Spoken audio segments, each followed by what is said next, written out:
بسم اللہ الرحمن الرحیم. ناظرین السلام علیکم. میں ہوں آپ کا میزبان صابر شاکر. 4 نومبر منگل کا دن. تازہ ترین خبریں، اطلاعات اور تبصرے پاکستان کے حالات و واقعات اور سیاسی صورتحال کا لیتے ہیں جائزہ. وقت کم، مقابلہ سخت. صرف 24 دن باقی ہیں army chief general Asim Munir صاحب کی مدت ملازمت 3 سال پوری ہونے میں. نئے نوٹیفیکیشن کی اشد ضرورت ہے، اور اب جو 27ویں غیر آئینی ترمیم لائی جا رہی ہے اور اسے منظور کروانے کی کوشش کی جا رہی ہے، اس کے پیچھے 2 محرکات ہیں صرف اور صرف. اس کے بارے میں نے آپ کو بتانا ہے، اور 2 ہی خبریں ہیں، کیونکہ یہ جو 27ویں غیر آئینی ترمیم لائی گئی ہے، اس میں صرف 2 خاندانوں کو اور 2 شخصیات کو تحفظ دینے کا معاملہ ہے. لیکن وہ شاید بھول جاتے ہیں کہ اس طریقے سے تحفظ نہیں ہو سکے گا، کیونکہ یہ پارلیمان ہی الیکشن چور ہے، ناجائز ہے. اور ناجائز پارلیمان، ناجائز ارکان کیسے آئین میں ترمیم کر سکتے ہیں؟ یہ ممکن ہی نہیں ہے. اس لیے یہ جو کچھ بھی کر رہے ہیں، یہ ثابت ہو رہا ہے کہ ان کے ہاتھ پاؤں پھولے ہوئے ہیں، یہ اندر سے کھوکھلے ہو چکے ہیں، خوفزدہ ہیں، ڈرے ہوئے ہیں. اس لیے آپ نے پریشان نہیں ہونا، گھبرانا نہیں ہے، کیونکہ ابھی عشق کے امتحان اور بھی ہیں. اس کی وجہ یہ ہے کہ میں آپ کو بتاؤں گا، لیکن پہلے ذرا خبریں دیکھ لیجیے، کیونکہ 2، ایک تو جنرل عاصم منیر صاحب خطرے میں ہیں، دوسرا شریف خاندان خطرے میں ہے. اور جنرل صاحب کو انہوں نے آرمی چیف بنایا تھا، اور شریف خاندان کو اقتدار ملا. اور اس سلسلے میں ایک بنیادی بات نوٹ کر لیں کہ عالمی برادری کو بھی پتہ ہے کہ 8 فروری الیکشن چوری کا معاملہ بہت ہی سنگین ہے. یہ انٹرنیشنل آبزرورز کی رپورٹ موجود ہے، کامن ویلتھ کی، یورپی یونین کی رپورٹ موجود ہے، اقتدار کے عالمی ایوانوں میں، عالمی اداروں میں یہ رپورٹس موجود ہیں. اس لیے یہ ذہن سے کبھی بھی اپنے آپ کو یہ بات نہ نکالا کریں، یہ بات ذہن میں پیوست رکھیں.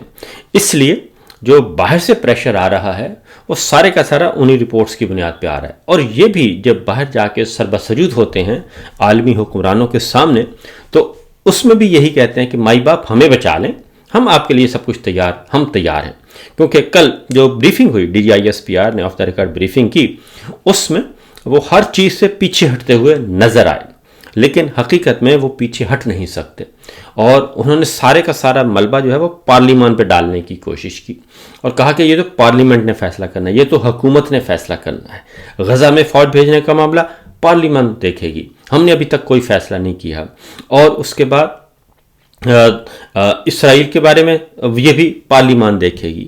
اور اس کے علاوہ جتنے بھی سوالات کیے گئے، انہوں نے کہا یہ تو پارلیمان دیکھے گی، 27ویں ترمیم پارلیمنٹ فیصلہ کرے گی. تو سوال یہ پیدا ہوتا ہے کہ ایسی کیا افتاد آن پڑی کہ 28 نومبر سے پہلے یہ 27ویں غیر آئینی ترمیم منظور کروانے کی کوشش کی جا رہی ہے. یہ ہے بنیادی نقطہ. چند خبریں آپ کے سامنے رکھتا ہوں تاکہ آپ کو اندازہ ہو سکے کہ اس وقت معاملات کیا ہیں. ان کی خارجہ پالیسی، ان کی داخلہ پالیسی، ان کی سیاسی پالیسی ناکام ہو چکی ہے، اور ہر سطح پہ ان کی معاشی پالیسی ناکام ہو چکی ہے. کل تقریباً 7 وزراء نے ایک پریس کانفرنس کی، اور 7 وزراء نے، جو کہ ان کی معاشی ٹیم ہے اور ان کے جو ترجمانوں کی فوج ہے، وہ سب کے سب اکٹھے بیٹھے، اور انہوں نے یہ ثابت کرنے کی کوشش کی، یہ پرسیپشن کریٹ کرنے کی کوشش کی کہ معیشت بہتر ہو رہی ہے. حالانکہ معیشت بہتر نہیں ہو رہی، ورنہ تو 7 وزراء کو کہاں موقع ملتا ہے، کہاں اتنا ٹائم ہوتا ہے ان کے پاس. تو 7 وزراء نے یہ ثابت کرنے کی کوشش کی کہ جناب ہمارے یہ اعداد و شمار ہیں، لیکن حقیقت میں وہ نہیں ہیں. جو ہمیں فیلڈ میں نظر آ رہا ہے، اس میں ہر چیز جو ہے وہ ان کے ہاتھ سے نکل چکی ہے. پاکستان کی معیشت جو ہے وہ قرضوں میں جکڑی ہوئی ہے، اور مزید قرض ہم لے نہیں سکتے. اب آتے ہیں ذرا دھڑکا مسئلہ کیا ہے ان کا. 2 کام کیے گئے ہیں 27ویں ترمیم میں. ایک ہے army chief general Asim Munir صاحب کو فیلڈ مارشل بنا کے اور تمام مسلح افواج ان کے قبضہ قدرت میں دینا، اور دوسرا جوڈیشری. اب دونوں کا میں آپ کے سامنے رکھتا ہوں کچھ ایک ایک کر کے. کل آپ کو معلوم ہے کہ فارم 47 کا معاملہ جو ہے وہ بگڑا ہوا ہے، اور وہ اس حد تک بگڑا ہوا ہے کہ ان سے سنبھالا نہیں جا رہا. کل وزیر اعلیٰ پنجاب فارم 47 کی، ان کی جو الیکشن جیت ہے اس کو چیلنج کیا ہوا ہے مہر شرافت نے، وہ ان سے جیتے ہوئے ہیں. اور الیکشن ٹریبیونل میں یہ کیس تھا، اور الیکشن ٹریبیونل کے جج رانا زاہد محمود نے کل ایک فیصلہ دیا. وہ فیصلہ بڑا دلچسپ ہے، کیونکہ آپ کو اندازہ ہو جائے گا کہ یہ معاملہ ہے کیا.